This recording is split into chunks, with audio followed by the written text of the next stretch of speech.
कराची में सिंधियुनि जी मुख्य आबादी गुलशन हदीद में जसाफ मलिर पारां सिंध जे शहीद बशीर खान कुरैशी जे नाव जश्न शहीद बशीर खान कुरैशी मल्हायो वियो, जंहिंजी सदारत जस्कम मर्कज़ी इंफॉर्मेशन सेक्रेटरी दीदार शाम कई। ख़ासि महिमान तौर शहीद बशीर खान कुरैशी जा ॿई फर्ज़ंद एडवोकेट कोसेन खान कुरैशी नंढड़ो जीएम कुरैशी स्टेज ते मौजूद हुआ। जश्न शहीद बशीर खान कुरैशी में एज़ाज़ मेहमाननि में जस्कम जो सीनियर अगवान इलाही बख्श बेकर, गुलाम नबी खट्टी, इनाम सियाल, निज़ाम जोखियो, आबिद जमाली, मलिर प्रेस क्लब जो सदर गुलाम मुर्तदा चांडियो, साजिद छजड़ो, हनीफ सोमरो, जसाब ज़िले मलिर जा अगवान जीएम सियाल, साजिद राजपर, नानू मीरानी, राशिद सिंधी, फरदीन सोलंगी, काशिफ शर, मुबशर जागीरानी ऐं ॿिया मौजूद हुआ।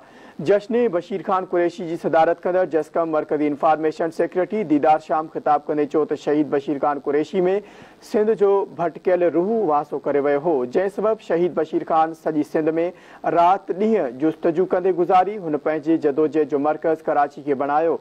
कराची में लखे माण्हू गॾु करे सिंधियुनि जी मालिकी कई। हुन चयो त मौजूदा वक़्त में क़ौमी ॿधी जी ज़रूरत आहे, जोश सां गॾु होश जी ज़रूरत आहे। नौजवाननि खे साईं जीएम सैयद जा किताब पढ़णु घुरिजनि। जस्कम कराची जे इलाही बख्श बेकर ख़िताब कंदे चयो त शहीद बशीर खान कुरैशी सिंध जो बहादुर किरदार हो, जंहिंखे सिंध कॾहिं बि विसारे नथी सघे।